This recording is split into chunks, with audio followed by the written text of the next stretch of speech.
तो बच्चों, एक बार पुनः आपका स्वागत है एसएसटी की कक्षा में। आज हम पुनः कक्षा 7 के सामाजिक एवं राजनीतिक व्यवस्था पार्ट 2 के पार्ट 3 अर्थात राज्य सरकार की चर्चा करने वाले हैं। इसके पूर्व की 2 कड़ियों में हम लोगों ने राज्यपाल की चर्चा की और विधान मंडल के 2 हिस्सों विधान परिषद और विधानसभा की चर्चा की। आज हम इसी क्रम में राज्य सरकार के महत्वपूर्ण अंग मुख्यमंत्री एवं उच्च न्यायालय की चर्चा करेंगे। तो शुरुआत मुख्यमंत्री से करते हैं।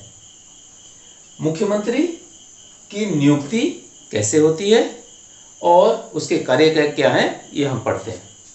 तो मुख्यमंत्री की नियुक्ति किसी भी राज्य के राज्यपाल के द्वारा की जाती है। राज्यपाल मुख्यमंत्री को उसके पद की शपथ दिलाते हैं। इसके लिए हमारे भारतीय संविधान में कोई खास योग्यता अलग से निर्धारित नहीं की गई है, किंतु किसी राज्य का मुख्यमंत्री बनने के लिए उसे विधानसभा या विधान परिषद का सदस्य होना आवश्यक है। यानी कोई व्यक्ति जो विधानमंडल का सदस्य है वह मुख्यमंत्री बनाया जा सकता है। इसके साथ ही एक और पहलू है कि राज्यपाल किसी गैर सदस्य को, यानी जो विधानमंडल का सदस्य नहीं है, ना तो वो विधान परिषद का सदस्य है और ना विधानसभा का, ऐसे व्यक्ति को भी मुख्यमंत्री नियुक्त कर सकता है राज्यपाल। किंतु उसके साथ एक शर्त है कि उसे 6 माह के अंदर विधानमंडल की सदस्यता ग्रहण करनी होगी। तो हमने देखा कि मुख्यमंत्री की नियुक्ति राज्यपाल के द्वारा की जाती है। वास्तव में सामान्य रूप से राज्यपाल विधानसभा में जिस दल या जिस गठबंधन को बहुमत हासिल होता है उस दल के विधायक दल के चुने हुए नेता को ही मुख्यमंत्री के रूप में आमंत्रित करते हैं। अन्य परिस्थितियों में राज्यपाल अपने विवेक से भी किसी व्यक्ति को मुख्यमंत्री नियुक्त कर सकते हैं, या कोई ऐसा व्यक्ति जो विधानमंडल का सदस्य नहीं है किंतु विधायक दल के द्वारा यह सलाह दी जाती है कि उन्हें मुख्यमंत्री के रूप में नियुक्त किया जाए, तो राज्यपाल उन्हें नियुक्त करते हैं। तो जैसे कि हमने चर्चा की कि उसे 6 माह के अंदर विधानमंडल की सदस्यता हासिल करनी होती है। अब हम आते हैं मुख्यमंत्री के कार्य पर। मुख्यमंत्री वास्तव में राज्य के शासन का वास्तविक अध्यक्ष या प्रधान होता है। जैसे केंद्र के स्तर पर प्रधानमंत्री देश के वास्तविक प्रधान होते हैं, वैसे ही राज्यों के मुख्यमंत्री राज्य के वास्तविक अध्यक्ष या प्रधान होते हैं। इसके साथ ही मुख्यमंत्री के अन्य महत्वपूर्ण कार्यों में मंत्रियों का चयन और राज्य लोक सेवा आयोग के अध्यक्ष एवं सदस्यों का चयन, इसके साथ ही अन्य महत्वपूर्ण पदाधिकारी जैसे महाधिवक्ता आदि के नियुक्ति के लिए मुख्यमंत्री राज्यपाल को सलाह देते हैं, परामर्श देते हैं और उन सदस्यों की राज्यपाल के द्वारा नियुक्ति की जाती है। इसके साथ ही मुख्यमंत्री मंत्रि परिषद के बैठकों की अध्यक्षता करते हैं। मंत्रिपरिषद के द्वारा जो निर्णय लिए जाते हैं राज्य हित और जनहित में, उन निर्णयों को राज्यपाल तक पहुंचाना भी मुख्यमंत्री का कार्य है।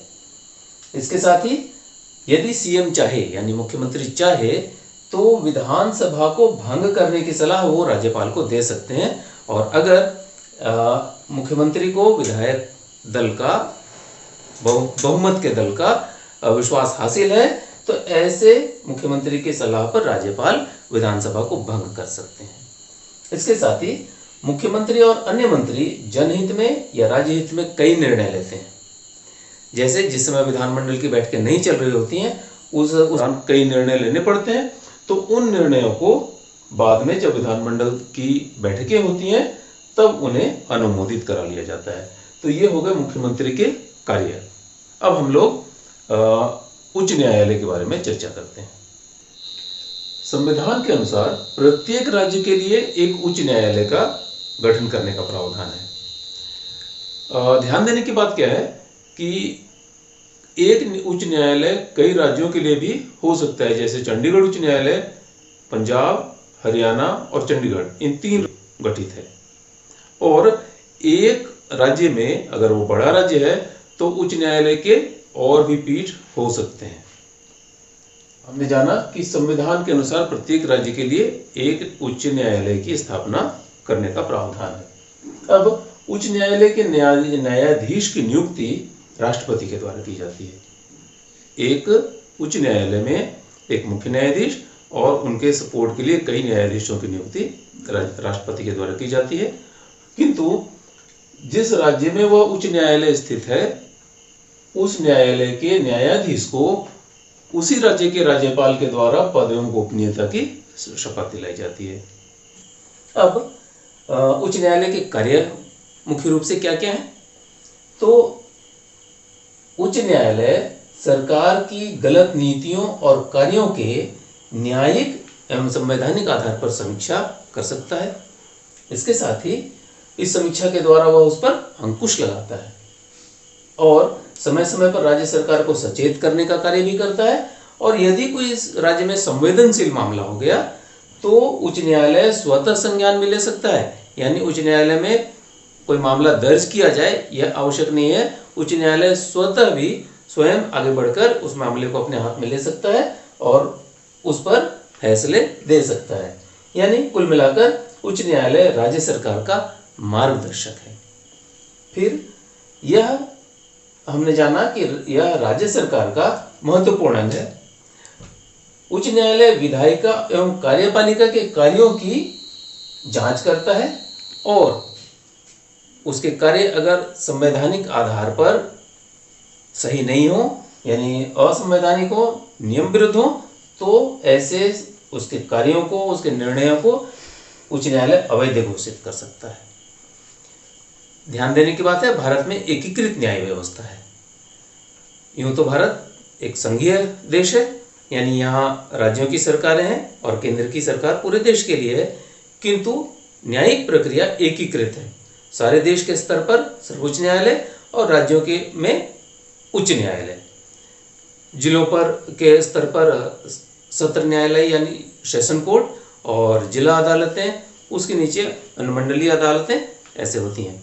तो उच्च न्यायालय जो है इसके फैसलों को यदि व्यक्ति चाहे या जिसके विरुद्ध भी उच्च न्यायालय ने फैसला दिया है, यदि वो चाहे तो सर्वोच्च न्यायालय में इसके फैसलों को चुनौती दी जा सकती है।